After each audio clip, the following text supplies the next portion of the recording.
Assalamualaikum dan selamat datang ke Ruang Raksasa. Dalam kisah kali ini, rumah bata merah yang lama ditinggalkan dianggap keramat namun tidak bertuan. Pelbagai kisah mistik sebagai peringatan. Kini orang luar masuk tanpa larangan. Jadi, ayo semua, tutup sementara akal logikal dan buka minda khayalan.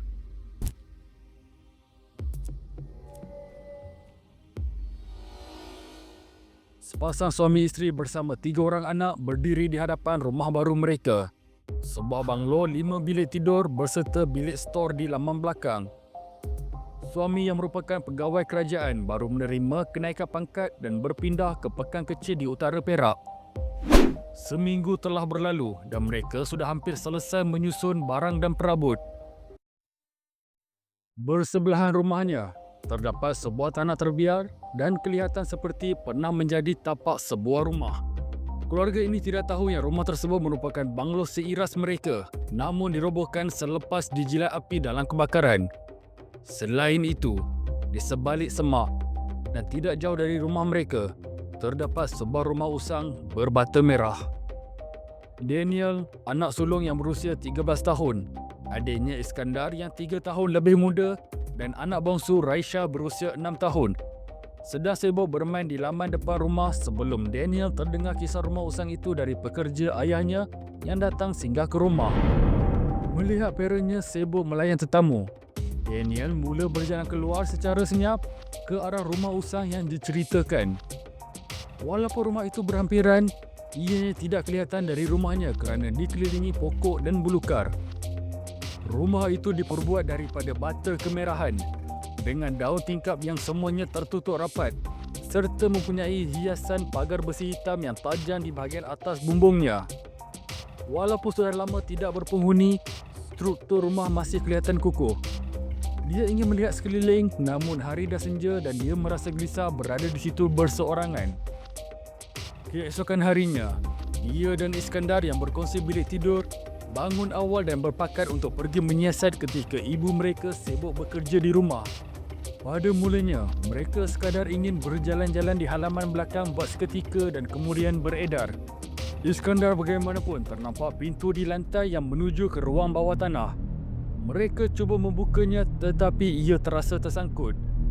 Mereka bergabung kodrat mereka dan menolak pintu itu bersama-sama dan akhirnya ia ternganga luas. Mereka melihat sesama sendiri dan mula melangkah masuk ke dalam rumah. Bilik pertama kelihatan seperti dapur, lengkap dengan dapur masak jenis lama. Lantai kayu mula berbunyi, membuatkan Daniel terfikir dengan kuat.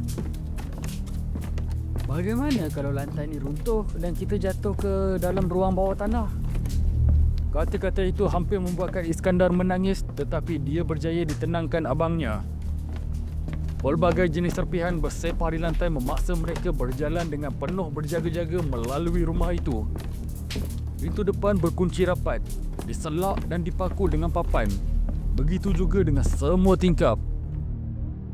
Kerana takut, Iskandar bercadang untuk keluar, namun abangnya ternampak tangga kayu lama berwarna coklat yang melingkar. Daniel bercadang untuk naik ke tingkat atas namun adiknya tidak berani untuk mengikuti dari belakang.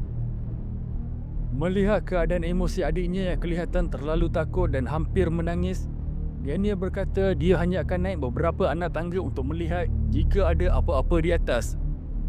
Namun setakat itu sahaja keberaniannya. Dia baru sahaja berada di anak tangga kelima apabila terdengar bunyi dentupan yang sangat kuat dari arah dapur. Ianya cukup untuk menakutkan 2 anak muda sehingga mereka berdua berlari keluar dari situ sepantas yang boleh.